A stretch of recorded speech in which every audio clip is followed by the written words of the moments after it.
I'm Sharon McAllister, 45, a career officer in the U.S. military, and I built my life on discipline, loyalty, and service.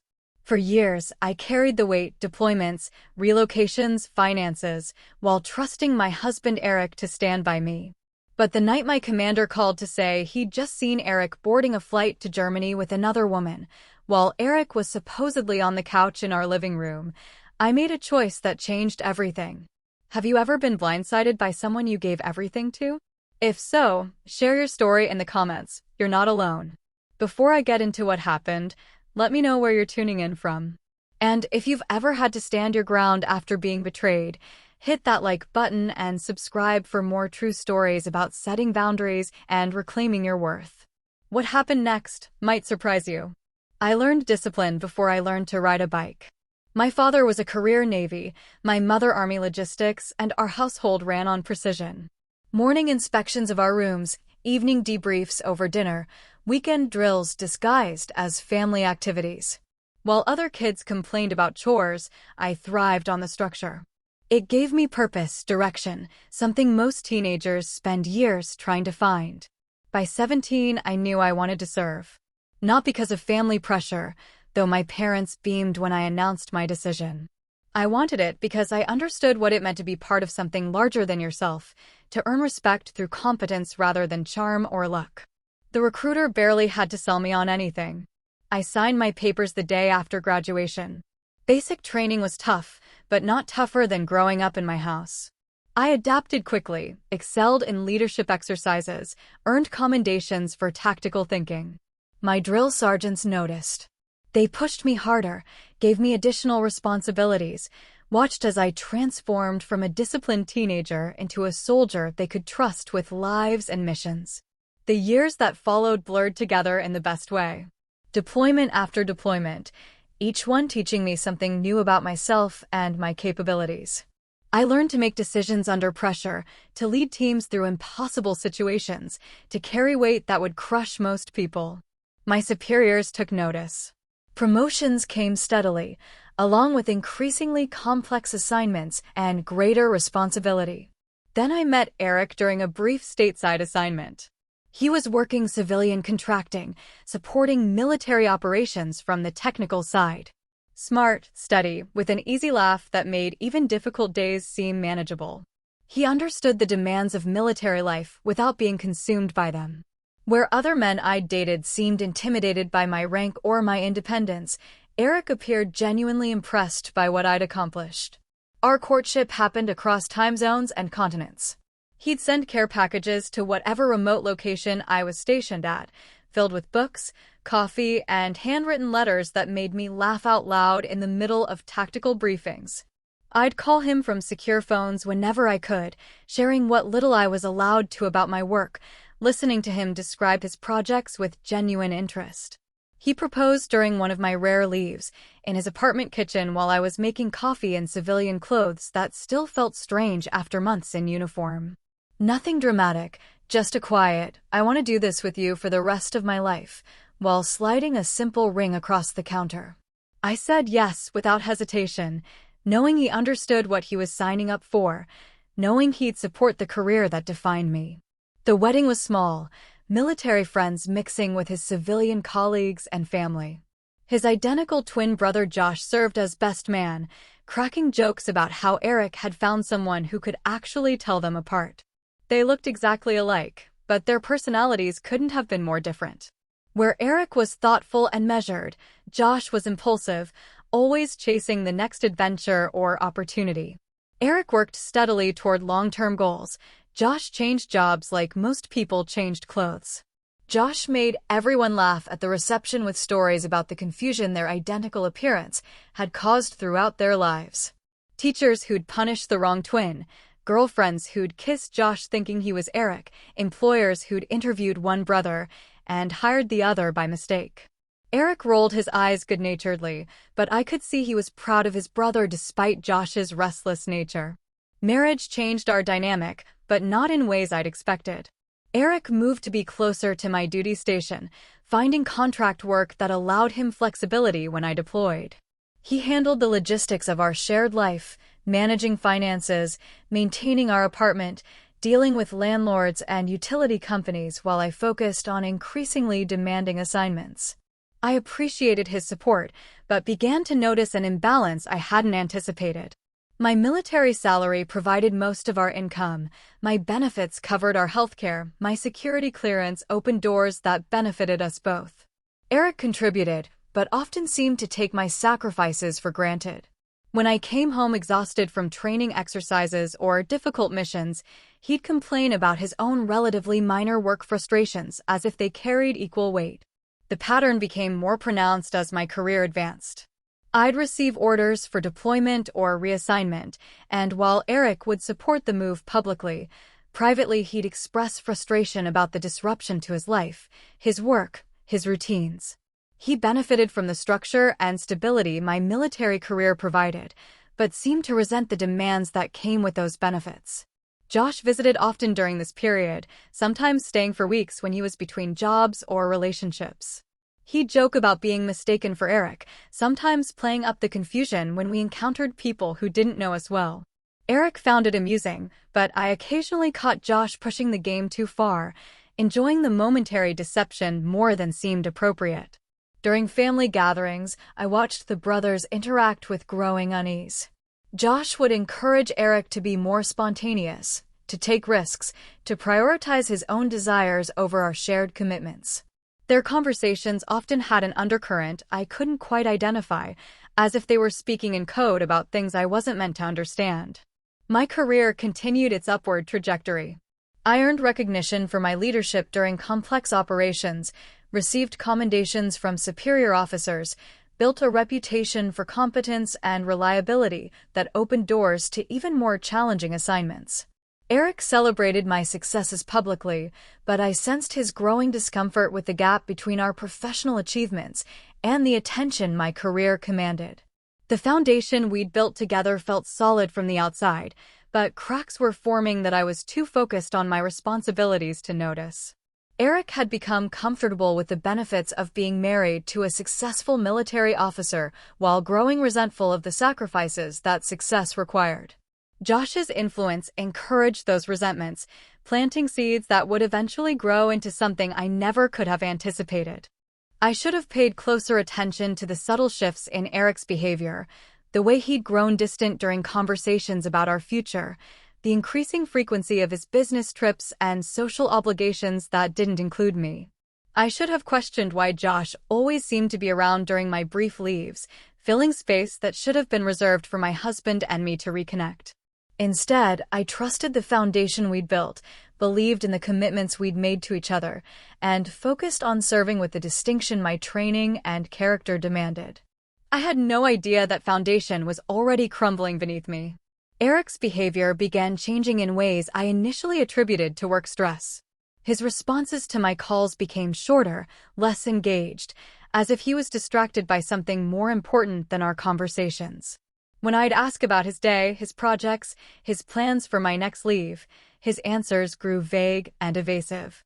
His business travel increased significantly. Trips that used to be announced weeks in advance were suddenly urgent, requiring immediate departure with minimal explanation.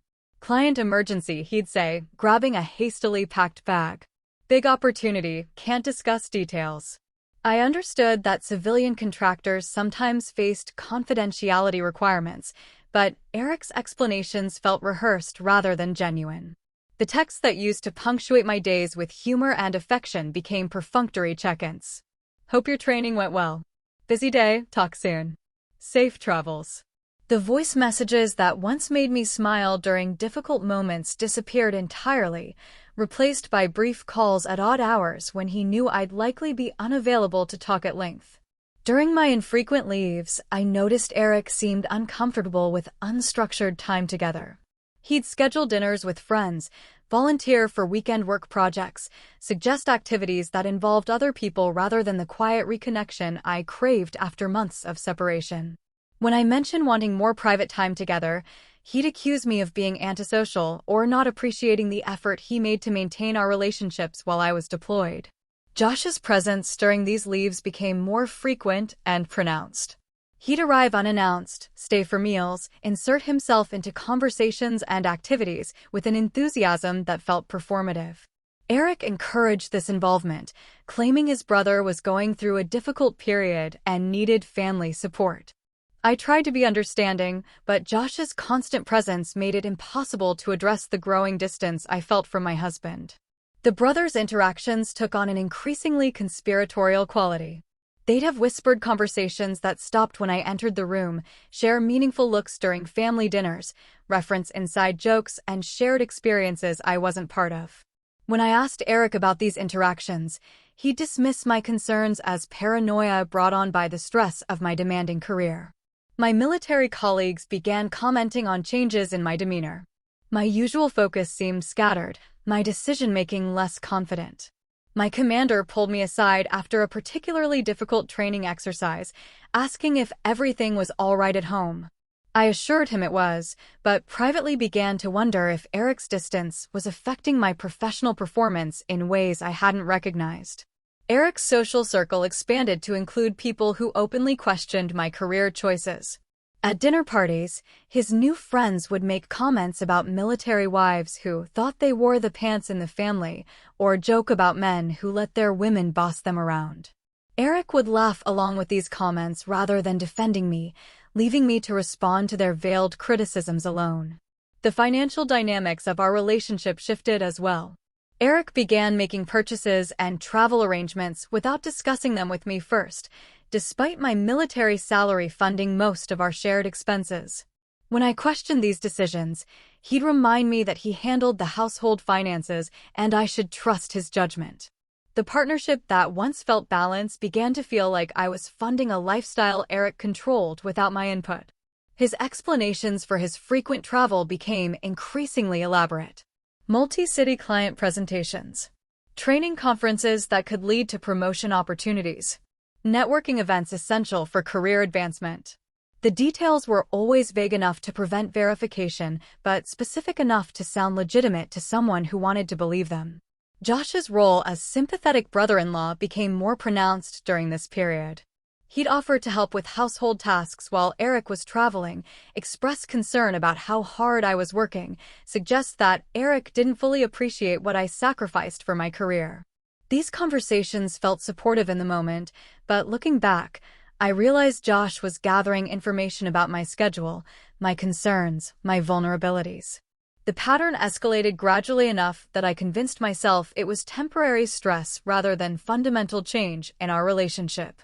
Eric was building his career, establishing himself in his field, dealing with pressures I didn't fully understand. I was excelling in my military service, taking on increasingly complex responsibilities, managing deployments and assignments that tested my capabilities. We were both focused on our individual growth, and the distance between us was a natural consequence of that focus. I told myself that successful marriages required phases of individual development, periods where partners pursued their own goals before reuniting with renewed appreciation for each other. I convinced myself that Eric's behavior reflected ambition rather than deception, that his emotional distance was professional focus rather than personal betrayal. But the foundation of trust we'd built was eroding faster than I wanted to acknowledge. Eric was creating a separate life I wasn't part of, making decisions that affected our future without including me in the process. Josh was enabling this separation, providing cover and support for activities I wasn't meant to discover. And I was so focused on my own responsibilities, so committed to maintaining the standards my career demanded, that I failed to recognize how completely I was being excluded from my own marriage. The phone rang at 1800 hours on a Tuesday evening. I was reviewing deployment schedules for the following quarter, Eric supposedly on the couch behind me watching a documentary about World War II aircraft. The caller ID showed my commander's personal number, unusual for the time of day, but not unprecedented during busy operational periods. "Sharon, I need to ask you something strange," Commander Harris said without preamble. His voice carried the particular tension I'd learned to recognize when he was dealing with sensitive information. "Is your husband home right now?" I glanced over my shoulder at the figure on the couch, back turned toward me, absorbed in the television. "Yes, sir. He's right here watching TV."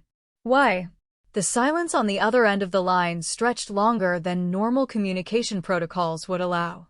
When Commander Harris spoke again, his voice had dropped to the careful tone he used when delivering information that would fundamentally alter someone's understanding of a situation. "That's impossible, Sharon. I'm standing in the international terminal at Reagan, about to board my own flight to Ramstein. I'm looking directly at your husband boarding Lufthansa Flight 441 to Frankfurt. He's with a woman I don't recognize. They're traveling together." The words hit me like physical blows. I turned to stare at the figure on the couch, my mind racing through logical explanations that might reconcile what I was seeing with what my commander was reporting. Mistaken identity. Similar appearance. Delayed flight information. Anything that would make sense of the contradiction between my eyes and his testimony. "Sir, that can't be right. Eric is right here in our living room. He's been home all evening. Sharon." Commander Harris's voice carried the weight of someone delivering intelligence he wished he didn't have to share. "I've known your husband for 3 years. I've attended your dinner parties, sat across from him at promotion ceremonies. Unless he has an identical twin I've never heard about, I'm watching him walk down the jet bridge with luggage and a traveling companion." The words identical twin hit me like electric shock. Josh. Eric's identical twin brother Josh, who looked so exactly like Eric that their own mother sometimes couldn't tell them apart in photographs. Josh, who'd been staying at our apartment more frequently over recent months. Josh, who joked constantly about being mistaken for Eric. I turned back toward the couch, studying the figure more carefully. Same height, same build, same dark haircut in Eric's preferred style. From behind, in the dim light of the living room, absolutely indistinguishable from my husband. But Eric wore a specific cologne I'd given him for our anniversary, and I realized I hadn't smelled it all evening. Eric had a distinctive way of holding his shoulders when he was relaxed, and this person's posture was subtly different.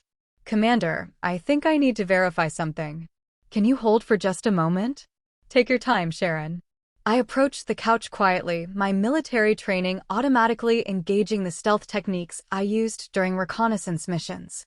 As I got closer, I could see the person was watching the same documentary Eric had mentioned wanting to see, but he was holding the remote in his left hand. Eric was right-handed and always held remotes in his dominant hand. Just as I was about to speak, I heard the unmistakable sound of our apartment door opening behind me. The person on the couch turned around at the sound, and I found myself looking into Josh's face, not Eric's. The family resemblance that had always been remarkable was now revealed as perfect identical duplication, but Josh's expression carried guilt and panic that Eric would never have shown in our home. "Sharon?" Josh's voice was exactly like Eric's, but carried an uncertainty my husband would never have displayed when addressing me in our own living room. Behind me, footsteps approached from the entryway. I turned to see Eric walking into the living room, looking exactly like the person who was already sitting on our couch. 2 identical men, both in our apartment, both looking at me with expressions I couldn't immediately interpret. "Commander Harris," I said into the phone, my voice maintaining the steady tone my training had taught me to use when reporting critical intelligence. "I'm going to have to call you back." The 3 of us stood frozen for a moment that felt like an hour. Eric's face showed the particular combination of panic and defiance I'd never seen before. Josh looked like a child caught in an elaborate lie who hadn't prepared an explanation.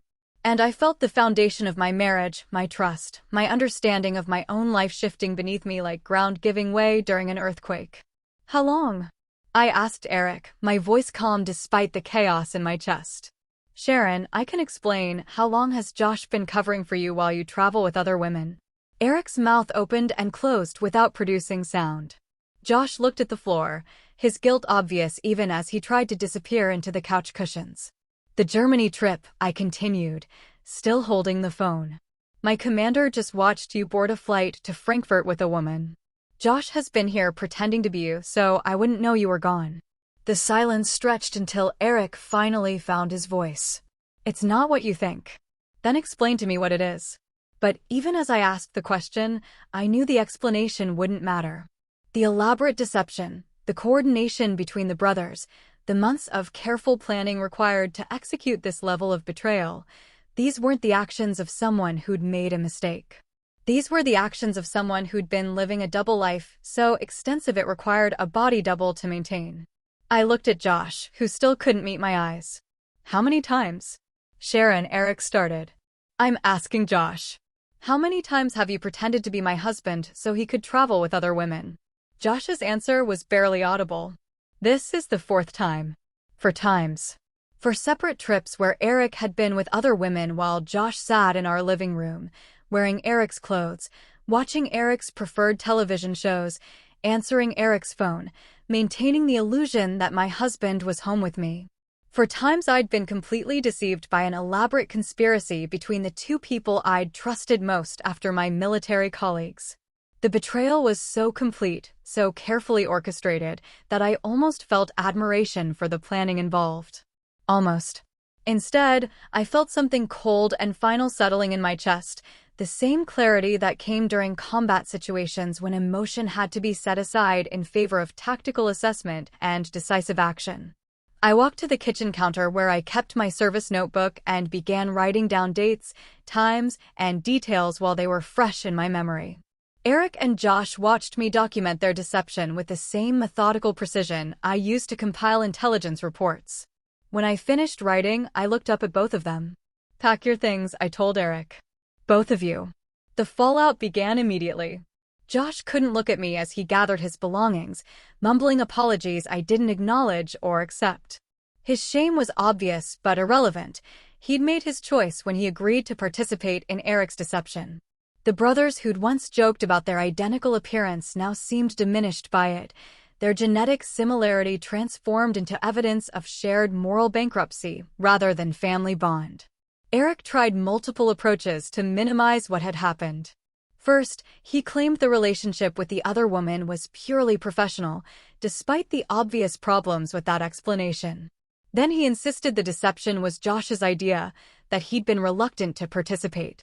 Finally, he fell back on attacking me, suggesting that my military career had driven him to seek companionship elsewhere. I listened to each explanation with the same detached attention I gave intelligence briefings from unreliable sources. Eric's desperation was informative but not persuasive. He'd had months to consider how he'd explain his actions if discovered, and these were the best justifications he could construct. That told me everything I needed to know about both his character and his respect for my intelligence. Josh's guilt was more genuine, but equally irrelevant. He apologized repeatedly, claiming he hadn't understood how elaborate the deception would become, insisting he'd never meant to betray my trust so completely. But he'd participated willingly in at least 4 separate incidents of fraud, each one requiring him to study Eric's mannerisms, preferences, and routines closely enough to fool me in intimate domestic settings. I called Commander Harris back and provided a full report of what I discovered. He listened without interruption, asked a few clarifying questions, then offered whatever support I needed, both personally and professionally. His respect for my handling of the situation was evident, but I could also hear his anger at Eric's betrayal of the trust our military community extended to family members. The practical aspects of separation began immediately. I contacted our bank to freeze joint accounts until I could restructure our finances. I called our landlord to explain that Eric would be moving out and to change the lease to my name only. I inventoried our shared possessions, photographing everything of significant value before Eric could claim or remove items. Eric's reaction to these decisive actions revealed how little he understood about my character and capabilities.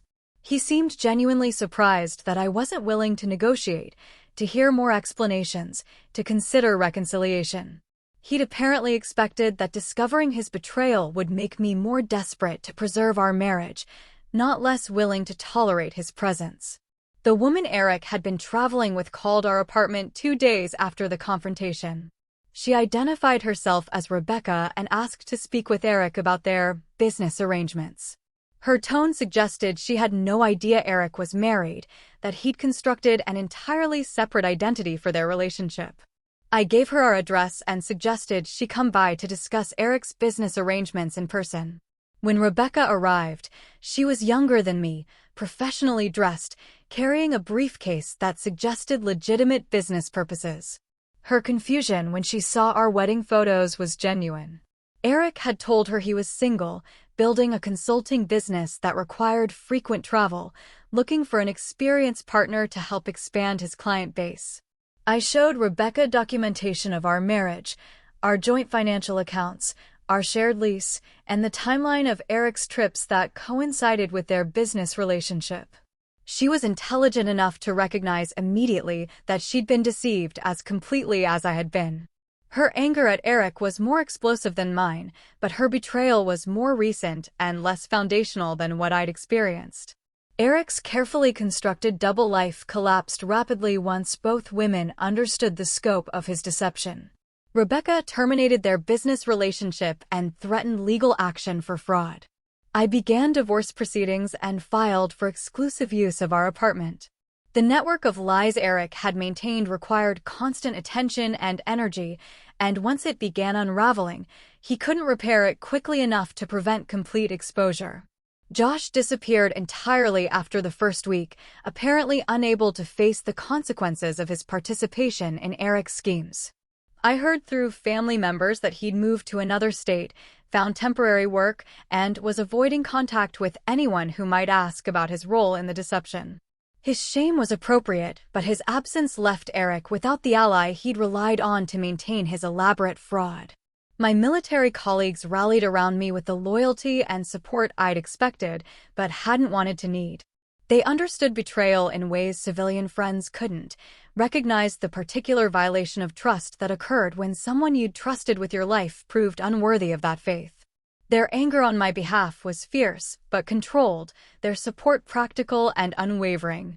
Commander Harris assigned me to special projects that kept me focused on challenging work while I dealt with personal crisis. He understood that I needed professional purpose to maintain equilibrium during the dissolution of my marriage. The complexity and importance of these assignments provided structure and meaning during a period when my personal life felt chaotic and uncertain.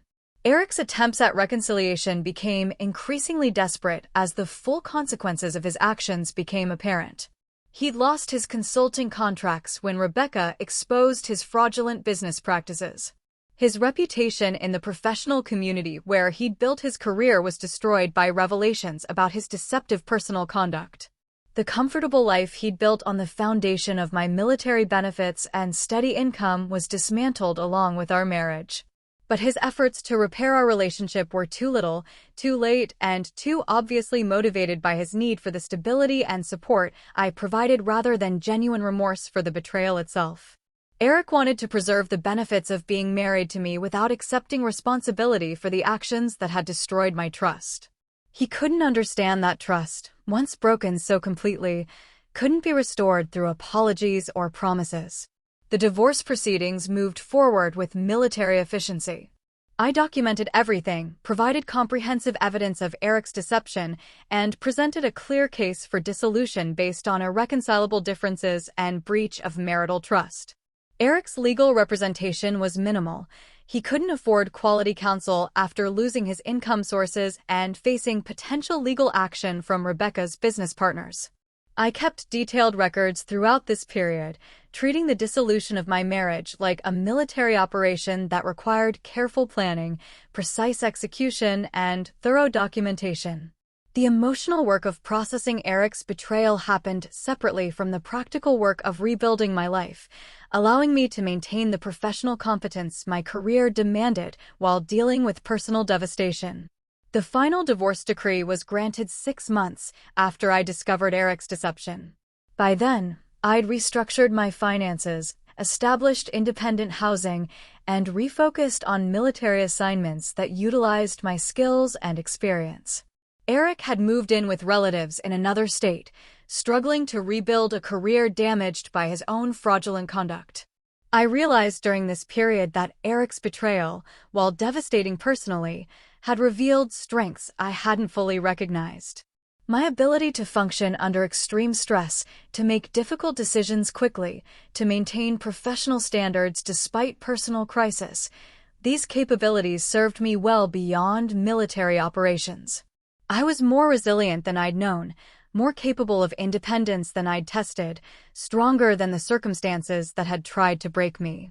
Eric's downward spiral continued long after our divorce was finalized.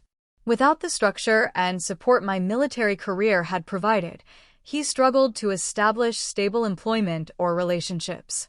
The pattern of deception that had characterized our marriage followed him into other areas of his life, creating a reputation for unreliability that made professional and personal connections difficult to maintain. His attempts to reconnect with Josh were unsuccessful. Josh had apparently learned from his participation in Eric's deceptions and was unwilling to be drawn back into schemes that required him to compromise his own integrity. The identical twins who had once shared everything now lived separate lives, their relationship damaged by the betrayal they'd perpetrated together. Rebecca pursued legal action against Eric for the fraudulent business relationship he'd constructed. Her case was strong, supported by documentation of his lies and the financial losses his deception had caused her legitimate consulting business. Eric faced both civil penalties and potential criminal charges for fraud, adding legal problems to his professional and personal difficulties. I followed these developments from a distance, not out of vindictiveness, but from the same strategic awareness that made me an effective military officer. Understanding the full consequences of Eric's actions helped me process my own experience and recognize patterns of behavior I should watch for in future relationships. His failures were instructive, even if they weren't satisfying. My military career flourished during the period when my personal life was being rebuilt.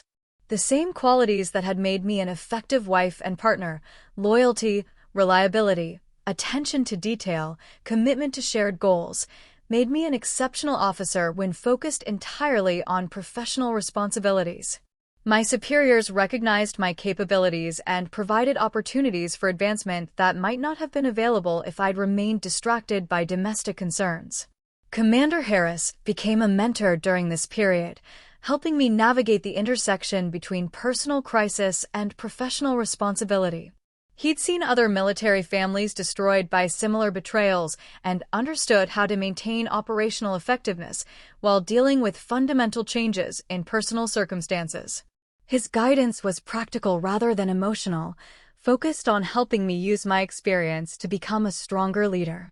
The promotion I received 8 months after my divorce was based on merit and performance, but it also represented recognition of my ability to maintain professional standards despite personal adversity.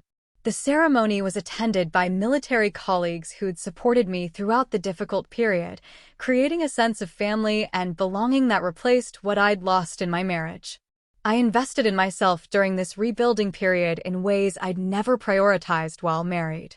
Professional development courses that improved my qualifications for senior leadership positions. Physical fitness training that enhanced my already strong conditioning. Financial planning that secured my long-term independence and retirement security. Travel to places I'd wanted to visit but had compromised on due to Eric's preferences. The apartment I'd shared with Eric became my sanctuary, redecorated to reflect my tastes rather than our shared compromises. I removed all evidence of our marriage, not from bitterness, but from a desire to create space that supported my future rather than memorializing my past. The home became a reflection of who I was becoming rather than who I had been as part of a couple.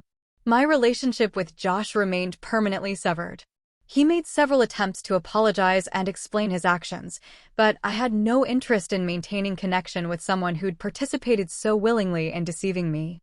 His identical appearance to Eric made his presence emotionally difficult, and his history of deception made any future relationship impossible to trust. The other family relationships damaged by Eric's actions gradually healed as people understood the scope of his betrayal and my decisive response to it.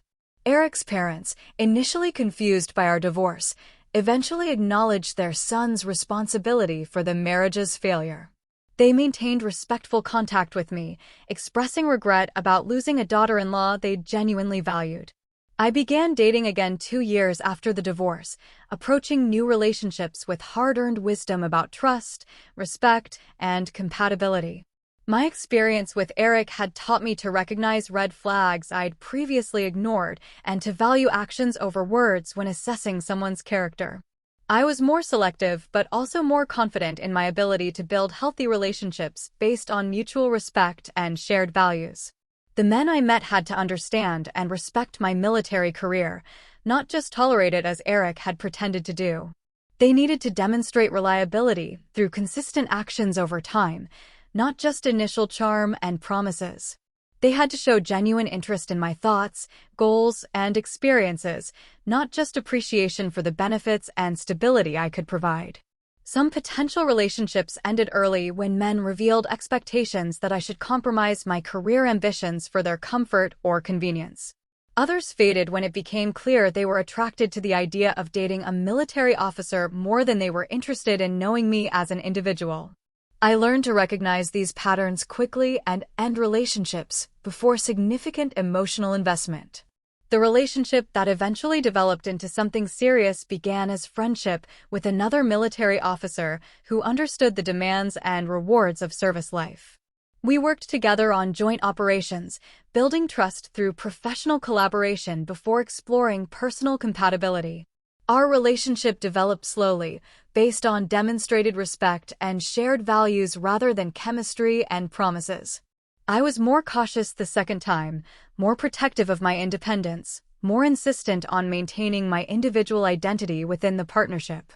The experience with Eric had taught me that I could survive and thrive alone, making me less willing to compromise essential aspects of myself for relationship harmony. This strength, paradoxically, made me a better partner when I chose to commit again. 3 years after my divorce from Eric, I received news that he'd been arrested for fraud in connection with another consulting scheme that had bilked clients out of significant money. The pattern of deception that had destroyed our marriage had escalated into criminal behavior when applied to his professional life. He was facing potential prison time for actions that followed logically from the character flaws that had betrayed our relationship. I felt no satisfaction in learning about Eric's legal troubles, but I did feel validated in my decision to end our marriage decisively rather than attempting reconciliation. The man who had deceived me so elaborately had continued making choices that revealed fundamental problems with his character and judgment. Staying married to him would have meant accepting responsibility for increasingly serious consequences of his dishonest behavior. Josh contacted me when Eric was arrested, apparently hoping I might provide character testimony or financial support for his brother's legal defense. I declined both requests politely but firmly. My relationship with both brothers had ended when I discovered their conspiracy to deceive me, and Eric's subsequent legal problems didn't change my assessment of his character or my obligation to help him. The military community that had supported me during my divorce continued providing professional opportunities and personal encouragement as I rebuilt my life. Their respect for my handling of personal crisis enhanced my reputation as someone who could be trusted with difficult responsibilities. The experience of surviving Eric's betrayal and emerging stronger became part of my leadership credentials. I was assigned to increasingly complex operations that required the kind of steady judgment and unshakable reliability I'd demonstrated during my personal crisis. My superiors understood that someone who could maintain professional excellence while rebuilding their entire personal life possessed qualities essential for senior military leadership. The challenges that might have destroyed other officers had proven my resilience and adaptability. My financial independence, established during the divorce proceedings, provided security that allowed me to make career decisions based on professional goals rather than economic necessity. I could accept assignments that offered advancement opportunities without worrying about their impact on a spouse's career or personal preferences. The freedom to prioritize my own professional development was both liberating and empowering. The home I'd created after Eric's departure became a reflection of my values, interests, and aspirations rather than compromises necessary for shared living. I decorated it with art that inspired me, books that educated me, and mementos from achievements that defined my identity. The space supported my goals and ambitions rather than limiting them to accommodate someone else's comfort. I traveled extensively during this period, visiting places I'd always wanted to see and experiencing cultures that enriched my understanding of the world beyond military installations. These trips were planned according to my interests and schedule, without needing to consider another person's preferences or availability. The freedom to explore independently was both educational and personally fulfilling. My fitness regimen became more intensive and varied during this rebuilding period. Without the distraction of managing a troubled marriage, I could focus on physical training that challenged my capabilities and improved my performance in demanding military operations. The discipline required for peak physical conditioning became a source of personal satisfaction and professional advantage. The professional development courses I pursued enhanced my qualifications for senior leadership positions while providing intellectual challenges that engaged my mind fully. Learning new skills, mastering complex concepts, and earning advanced certifications created momentum that carried forward into other areas of my life. Education became both a professional necessity and a personal passion. 5 years after discovering Eric's betrayal, I was promoted to a senior leadership position that represented the culmination of my military career aspirations. The ceremony was attended by colleagues who'd witnessed my professional growth and personal resilience throughout the challenging period following my divorce. Their respect and admiration were based on demonstrated competence and character rather than sympathy for my personal difficulties. The promotion brought increased responsibility for operations that could impact national security, requiring the kind of judgment and reliability that had been tested and proven during my personal crisis. My ability to make difficult decisions under extreme pressure, demonstrated during the dissolution of my marriage, qualified me for assignments where similar capabilities were essential for success. Eric's absence from this achievement was notable only because it highlighted how much I'd accomplished independently. The success belonged entirely to me, earned through my own efforts and supported by people who valued my capabilities rather than what I could provide for them.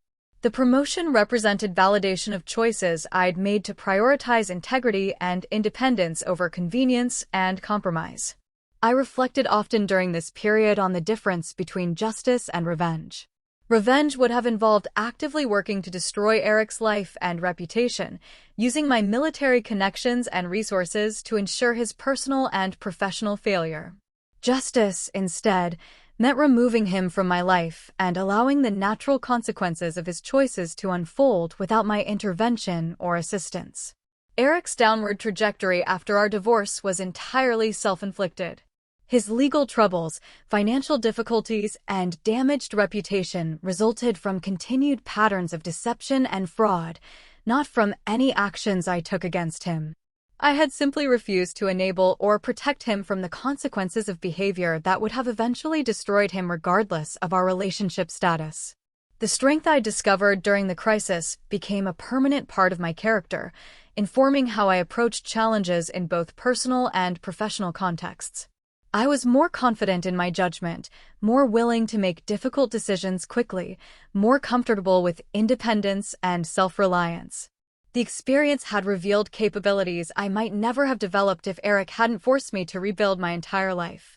My current relationship, built on the foundation of hard-earned wisdom about trust and respect, was stronger because I entered it from a position of strength rather than need. I chose my partner based on demonstrated character and shared values, not desperation or loneliness. The relationship enhanced my life without defining it, supporting my goals without limiting them. The lessons learned from Eric's betrayal informed how I mentored younger military officers dealing with their own personal and professional challenges. I could recognize signs of relationship problems that might impact professional performance and provide guidance based on lived experience rather than theoretical knowledge. My story became a source of encouragement for others facing similar crises. The apartment where I discovered Eric's deception eventually became a symbol of resilience and renewal rather than betrayal and loss. I'd transformed it from a crime scene into a sanctuary, proving to myself that spaces could be reclaimed and repurposed, just like lives could be rebuilt and redirected. 10 years have passed since that phone call from Commander Harris changed everything. Eric serves a federal sentence for fraud, his pattern of deception having escalated until it crossed into serious criminal territory. Josh lives quietly in another state, having learned painful lessons about the cost of enabling someone else's dishonesty. Neither brother contacts me anymore, understanding that chapter of my life is permanently closed. I reached the rank of colonel 2 years ago, commanding respect earned through competence and character rather than sympathy or special consideration. My military record reflects steady advancement based on performance and leadership capability, with no asterisks or explanations needed for the period when my personal life was in crisis. The strength I discovered during those difficult months became the foundation for everything I've accomplished since. My marriage to David, a fellow officer who values integrity above convenience, has lasted 5 years and continues to strengthen based on mutual respect and shared values. We built our relationship slowly, testing compatibility through joint assignments and professional collaboration before committing to a personal partnership. Trust developed gradually through consistent actions rather than promises, creating a foundation strong enough to support both our individual ambitions and our shared goals. The house we bought together reflects both our personalities while giving each of us space for individual interests and pursuits. David understands that my independence isn't a threat to our relationship, but rather the quality that makes me capable of genuine partnership. He's proud of my achievements because he recognizes the work and sacrifice they represent, not because they reflect well on him or provide benefits he can exploit. We travel together to places that interest us both, make financial decisions based on shared priorities, and support each other's career advancement without keeping score or demanding equal sacrifice. The relationship enhances our individual strengths rather than requiring us to compromise essential aspects of our characters. It's what I thought I had with Eric, but built on truth rather than illusion. My story became part of the informal mentoring I provide to junior officers dealing with personal crises that threaten their professional effectiveness. I can recognize signs of relationships that demand too much compromise, partners who take advantage of military benefits without respecting the service member who earns them, and family members who enable destructive behavior rather than supporting healthy growth. The guidance I offer is practical rather than emotional, focused on helping people recognize their own strength and capabilities rather than encouraging them to endure situations that undermine their dignity and effectiveness. I've learned that sometimes the kindest thing you can do for someone is help them recognize they deserve better treatment than they're accepting. Eric's betrayal taught me that respect, once lost, cannot be demanded back through explanations or promises. It must be earned through consistent actions over time, and some violations of trust are too fundamental to repair. The person who could orchestrate such elaborate deception, who could recruit his own brother to participate in betraying me, had revealed character flaws that wouldn't disappear through counseling or good intentions. I don't regret the decisive action I took when I discovered the truth. Attempting reconciliation would have meant accepting responsibility for rebuilding trust that Eric had destroyed, taking on the burden of healing damage he had caused, and risking further betrayal from someone who'd already proven capable of extraordinary deception. Instead, I chose to invest that energy in rebuilding my own life according to my own values and priorities. The strength I found during that crisis serves me well in military leadership positions where difficult decisions must be made quickly based on incomplete information. I can separate emotion from analysis, assess situations clearly under pressure, and take decisive action even when the consequences are uncertain. These capabilities, developed during personal adversity, have become essential tools for professional success. My financial independence, established during the divorce proceedings, continues to provide security that allows me to make career decisions based on merit and opportunity rather than economic necessity. I can accept challenging assignments in difficult locations, pursue advanced training that requires time and investment, and take calculated professional risks because I'm not dependent on anyone else's income or support. The home I've created with David reflects shared values and mutual respect rather than one person's dominance over household decisions. We discuss major purchases, plan renovations together, and accommodate each other's preferences without either of us having to sacrifice our individual identity for domestic harmony. The partnership works because we both contribute equally and benefit proportionally. Commander Harris, now General Harris, remains a mentor and friend whose respect means more to me than almost any other professional acknowledgement. He witnessed my worst personal crisis and my strongest professional performance, understanding how the two experiences shaped my character and capabilities. His continued confidence in my leadership abilities validates the choices I made during those difficult months. The woman Eric was traveling with that night, Rebecca, built a successful consulting business after extracting herself from his deceptive schemes.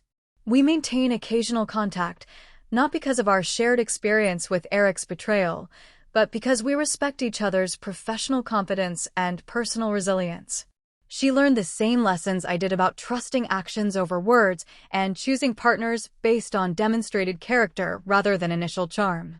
I sometimes wonder what would have happened if Commander Harris hadn't made that phone call, if Eric's deception had continued indefinitely, if I'd never discovered the elaborate conspiracy he and Josh had constructed to hide his infidelity. The answer is clear. Eric's pattern of dishonesty would have escalated until it destroyed our marriage anyway, but I would have wasted more years of my life accommodating behavior that was fundamentally disrespectful and unsustainable. The betrayal, painful as it was, forced me to confront reality rather than continuing to enable Eric's deception through willful blindness. Discovering the truth allowed me to make informed decisions based on facts rather than hopes, ending the relationship while I still had time and energy to rebuild my life according to my own standards and goals. Justice, I learned, doesn't always involve dramatic confrontations or elaborate revenge schemes. Sometimes justice means simply refusing to enable someone else's destructive behavior, removing yourself from situations that don't serve your best interests, and focusing your energy on building a life that reflects your values rather than accommodating someone else's weaknesses. The legacy of that night 10 years ago isn't Eric's betrayal or Josh's complicity, but my response to discovering the truth. I chose strength over victimhood, independence over desperation, truth over comfortable illusions. Those choices shaped everything that followed, proving that how you respond to crisis matters more than the crisis itself. I still live in the same city where Eric's deception was revealed, but I inhabit a completely different life. My career, my relationships, my home, my financial situation, my sense of self, everything has been rebuilt based on lessons learned from surviving his betrayal. The woman who answered Commander Harris's phone call that night was strong but naive. The woman I am now is strong and wise. That difference, earned through facing hard truths and making difficult choices, is the real victory. Eric lost everything because he chose deception over honesty, convenience over integrity, and immediate gratification over long-term respect. I gained everything by choosing the opposite path, proving that character matters more than cleverness and that dignity cannot be taken from someone who refuses to surrender it. The phone call that changed my life lasted less than 3 minutes. The consequences of that conversation continue to shape my choices, my relationships, and my understanding of what I deserve from life and what I'm willing to accept from others. Sometimes the most important moments are the ones that force you to see clearly, even when the truth is more difficult than the illusion you've been living. 10 years later, I know exactly who I am, what I'm capable of, and what I will and won't tolerate from the people in my life. That clarity, painful as it was to achieve, is worth more than any relationship built on deception or any comfort that requires compromising my integrity. Eric's betrayal gave me the opportunity to discover my own strength. I'm grateful for that gift, even if I wouldn't choose to receive it the same way again. The irony wasn't lost on me that Eric's most elaborate deception ultimately became the catalyst for my greatest professional achievements. The investigation skills I developed during my military training, when applied to unraveling his lies, revealed capabilities I hadn't fully recognized.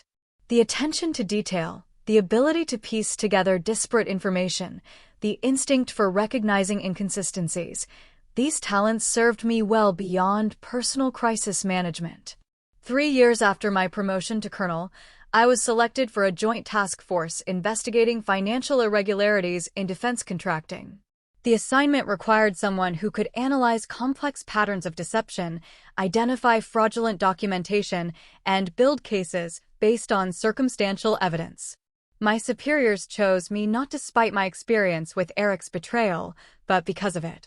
The skills I developed while documenting Eric's lies translated directly to investigating contractors who were billing the government for services never provided, creating false documentation to hide their fraud. and using legitimate business relationships to mask criminal activity. The patterns of deception were remarkably similar, just scaled up from personal betrayal to systemic corruption. Working with federal investigators and financial analysts, I helped uncover a network of fraudulent contracts worth millions of dollars. The investigation required the same methodical approach I'd used to piece together Eric's travel schedules, cross-referencing documents, identifying inconsistencies, and building timelines that revealed the scope of the deception. The work was complex but familiar. The lead contractor in the fraud scheme reminded me of Eric in disturbing ways. Charming and articulate, he'd built relationships with military personnel and civilian officials based on trust and reliability. He understood exactly what people needed to hear to believe his promises, and he delivered just enough legitimate service to mask the extensive fraud underneath. Like Eric, he'd compartmentalized his life so effectively that different groups of people knew completely different versions of his character and activities. His military contacts saw him as a patriotic businessman supporting national defense. His financial partners saw him as a successful entrepreneur with exclusive government relationships. His family saw him as a devoted husband and father working hard to provide for them. The parallels to my personal experience were so striking that I initially worried about my objectivity. But General Harris, now leading the task force, assured me that my insights were invaluable precisely because I understood how sophisticated deception operates at a personal level. My ability to recognize manipulation tactics and false narratives made me more effective at identifying them in professional contexts. The investigation lasted 18 months and resulted in criminal convictions for fraud, conspiracy, and theft of government funds. The lead contractor received a 15-year federal sentence, and several accomplices faced significant prison time. The case saved taxpayers millions of dollars and led to improved oversight procedures for defense contracting. My role in the investigation earned recognition from senior military leadership and civilian officials who understood the complexity of the case and the skills required to build it successfully. The commendation I received mentioned my exceptional analytical abilities and unwavering commitment to justice, qualities that had been forged during my personal crisis, but proven in professional service. The success of that investigation led to additional assignments involving financial crimes, fraud prevention, and security clearance investigations.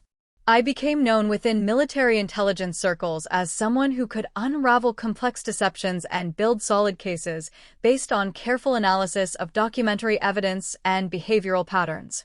Each case reinforced lessons I'd learned from Eric's betrayal about the psychology of deception and the importance of verifying claims through independent evidence rather than accepting them based on trust or convenience. People who lie professionally follow predictable patterns, and understanding those patterns makes their detection systematic rather than intuitive. The civilian contractor who replaced Eric's business partner, Rebecca, in one of my investigations had used similar tactics to establish credibility with government clients. He created false credentials, manufactured references from non-existent previous clients, and built an elaborate network of shell companies to hide the fact that he had no legitimate qualifications for the contracts he was receiving. Unraveling his deception required the same patience and attention to detail I'd used to document Eric's travel patterns and Josh's complicity. Every phone call, every email, every financial transaction had to be verified and cross-referenced to build a complete picture of the fraud. The work was tedious, but satisfying in ways that surprised me. I realized during these investigations that Eric's betrayal had given me more than personal strength and professional skills. It had also provided a sense of purpose that I'd been missing during the earlier years of my military career. Fighting fraud and corruption felt like a natural extension of the values that had drawn me to military service in the first place. The recognition I received for my investigative work led to opportunities for advanced training in financial crimes and cybersecurity. The military needed officers who could understand both traditional fraud schemes and emerging digital threats. My demonstrated ability to analyze complex deceptions made me a natural candidate for specialized training in these areas. The coursework was challenging but engaging, requiring me to master new technologies while applying analytical skills I'd already developed. Learning about digital forensics, cryptocurrency tracking, and online identity theft expanded my capabilities while reinforcing core principles about the importance of evidence-based analysis and systematic investigation. My first major cybersecurity case involved a defense contractor whose computer systems had been compromised by foreign agents seeking classified information. The investigation required tracing digital evidence, analyzing network logs, and identifying the methods used to gain unauthorized access to sensitive data. The techniques used by the foreign agents were sophisticated, but the underlying psychology was familiar. They'd identified trusted employees, built relationships based on false pretenses, and gradually gained access to information they weren't authorized to have. The social engineering aspects of the cyber attack reminded me of the personal manipulation tactics Eric had used to maintain his deceptions. Working with cybersecurity specialists and intelligence analysts, I helped identify the compromised systems, trace the methods used to access classified information, and implement security improvements to prevent similar breaches. The case resulted in improved cybersecurity protocols and enhanced training for personnel handling sensitive information. The success of that investigation led to my selection for a senior position in military cybersecurity, responsible for developing and implementing security protocols for critical defense systems. The role combined my analytical skills with my understanding of human psychology, requiring both technical expertise and insight into how people could be manipulated into compromising security. The position brought increased responsibility for protecting national security information while managing teams of specialists with diverse technical backgrounds. Leadership in cybersecurity required different skills than traditional military command, but the core principles of trust, competence, and clear communication remained essential. My experience with Eric's betrayal informed how I approached cybersecurity training, emphasizing the importance of verifying identity and authorization through multiple independent methods rather than relying on single points of authentication. The human factor in security breaches was often more significant than technical vulnerabilities. I developed training programs that helped military personnel recognize social engineering tactics, understand how personal information could be used to establish false trust, and implement verification procedures that could prevent unauthorized access even when other security measures failed. The programs were based on real-world examples of how trust could be exploited, drawing parallels between personal relationships and professional responsibilities without revealing specific details of my own experience. The training was more effective because it addressed psychological vulnerabilities that technical solutions couldn't completely eliminate. My work in cybersecurity brought me into contact with intelligence agencies, law enforcement organizations, and private sector security firms. The collaborative relationships required building trust with people whose backgrounds and methods were very different from traditional military operations. These partnerships taught me new approaches to investigation and analysis while reinforcing the importance of verifying information through multiple independent sources. Intelligence work, like fraud investigation, required patience, attention to detail, and the ability to recognize patterns that might not be immediately obvious. The skills I developed during my personal crisis continued to serve me well in these professional contexts. My ability to remain calm under pressure, analyze complex situations objectively, and make difficult decisions based on incomplete information were as valuable in cybersecurity as they had been in fraud investigation. 5 years into my cybersecurity career, I was selected to lead a joint task force addressing threats to critical infrastructure systems.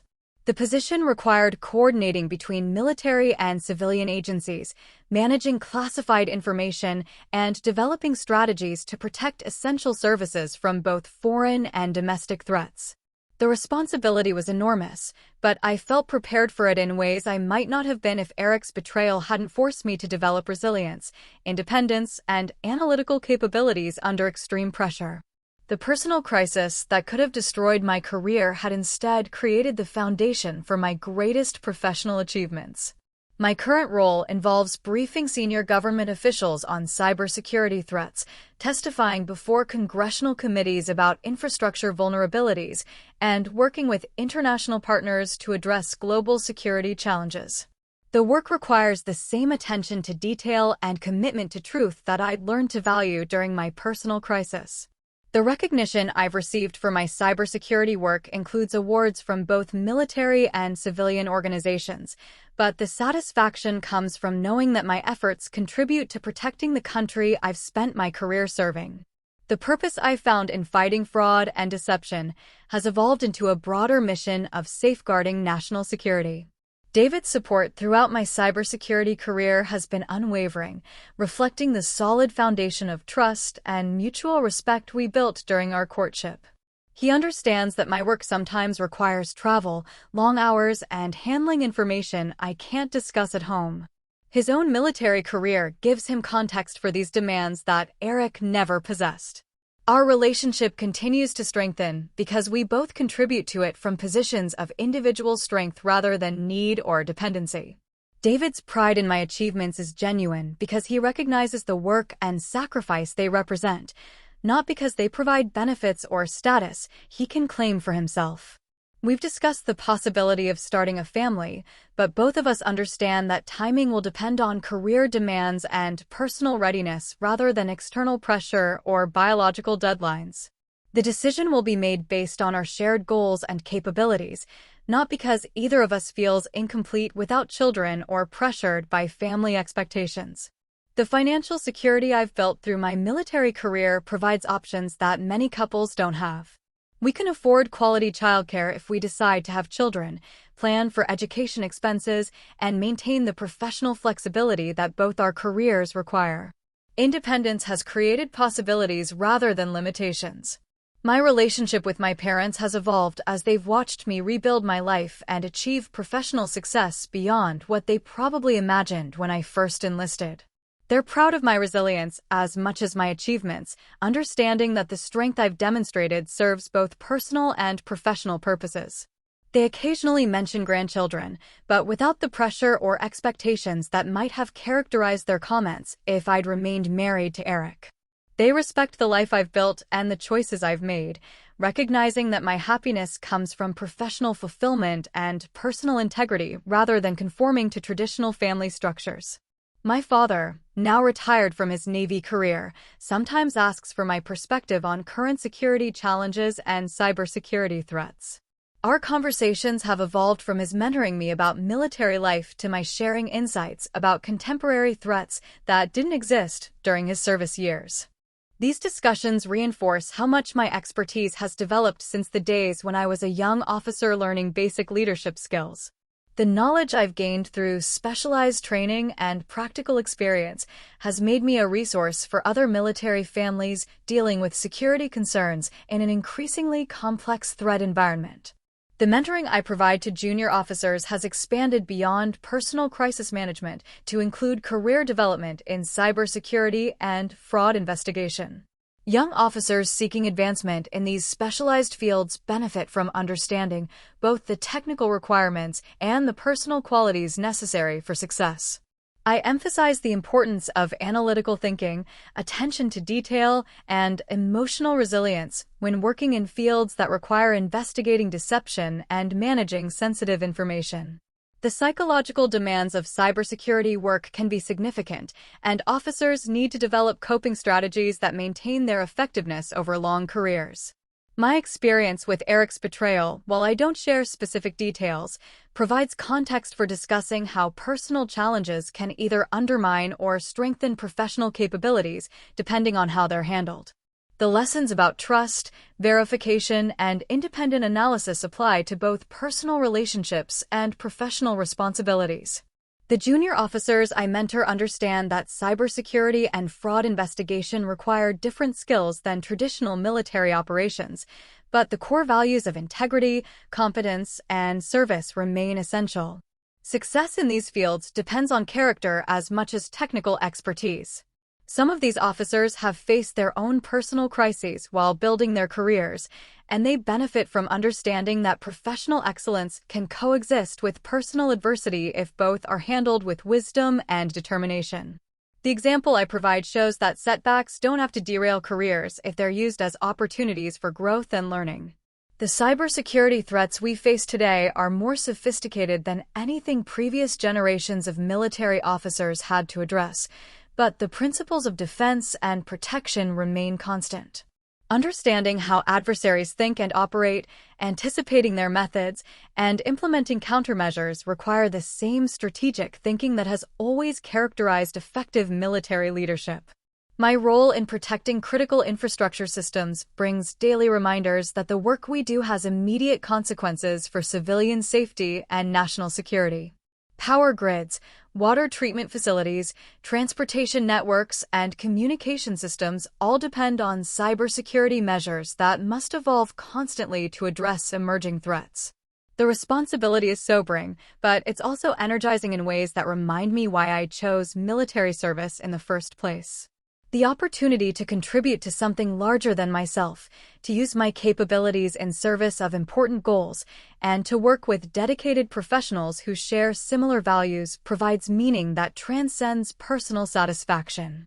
Looking back on the path that led from Eric's betrayal to my current position, I can see how each challenge contributed to developing capabilities I needed for future responsibilities. The analytical skills, emotional resilience, and commitment to truth that I learned during my personal crisis became essential tools for professional success in cybersecurity and fraud investigation. The irony that Eric's deception prepared me for a career fighting deception on a larger scale isn't lost on me. His betrayal taught me to recognize manipulation tactics, verify claims through independent evidence, and maintain objectivity when analyzing complex situations. These skills have served both personal and professional purposes throughout the years since our divorce. I sometimes wonder if Eric realizes that his elaborate fraud contributed to developing the expertise I now use to help prosecute similar crimes on a much larger scale. His pattern of deception, when analyzed systematically, revealed tactics that other fraudsters use in different contexts. Understanding his methods helped me recognize similar approaches in professional investigations. The strength I discovered during that crisis has proven durable and adaptable, serving me well in situations Eric never could have imagined when he was planning his deceptions with Josh's assistance. The resilience I developed has enhanced every aspect of my life, from personal relationships to professional achievements to the sense of purpose that guides my daily decisions. 20 years from now, when I retire from military service, I'll look back on Eric's betrayal as the catalyst that transformed my life from good to exceptional. Without that crisis, I might have remained in a mediocre marriage while building a respectable but unremarkable career. Instead, I discovered capabilities I didn't know I possessed and found purposes I didn't know existed. The woman who answered Commander Harris's phone call that night was competent and dedicated, but untested by real adversity. The woman I am today has been forged by challenges that revealed strengths I might never have discovered in easier circumstances. That transformation, painful as it was to achieve, has made every subsequent success more meaningful and every relationship more genuine. Eric's betrayal taught me that trust must be earned through consistent actions over time, that respect cannot be demanded but must be demonstrated, and that integrity is more valuable than convenience. These lessons have guided every major decision I've made since discovering his deception, creating a life built on solid foundations rather than comfortable illusions. The legacy of that terrible night 15 years ago isn't the betrayal itself, but how I chose to respond to it.